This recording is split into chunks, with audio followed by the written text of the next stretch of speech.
હર્ષ સંઘવી ફાંકા ફોજદારી કરતા રહ્યા અને ફરીથી આણંદના એક ગામમાં સગીરા સાથે દુષ્કર્મનો પ્રયાસ કરવામાં આવ્યો.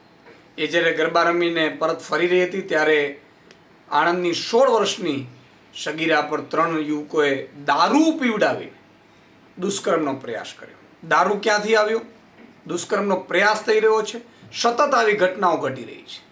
ત્યારે ફરીથી હું કહું છું કે હર્ષ સંઘવીએ રાજીનામું આપી દેવું જોઈએ. આજે છેલ્લા 15 દિવસમાં 10 જેટલી બળાત્કાર અને ગેંગરેપની ઘટનાઓ બની છે ગુજરાતમાં. જગ જાહેર છે.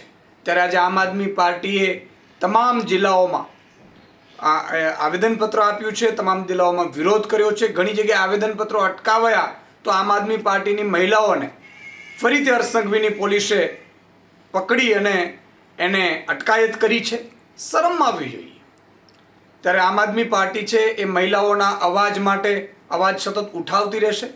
આજે પણ તમામ જિલ્લાઓમાં મહિલાઓને સુરક્ષાને લઈને સુરક્ષા આપો અને મુખ્યમંત્રીનો અને હર્ષ સંઘવીનો રાજીનામું માંગતી સાથે મહિલાઓએ વિરોધ કર્યો છે.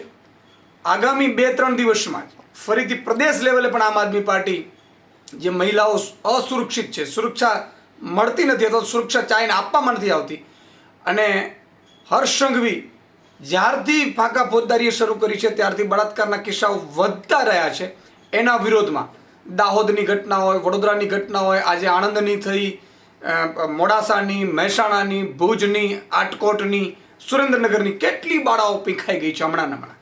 ત્યારે અમે આગામી 2-3 દિવસમાં આમ આદમી પાર્ટી ફરીથી પ્રદેશ લેવલે પણ એક કાર્યક્રમ કરશે, રેલીનું આયોજન કરશે અને દીકરીઓને ગુજરાતમાં સુરક્ષા મળે, સુરક્ષિત રહે અને એ માટે પોલીસને પણ સ્વતંત્રતાથી કામ કરવા દેવામાં આવે એવી માંગ સાથે આમ આદમી પાર્ટી કાર્યક્રમ કરશે.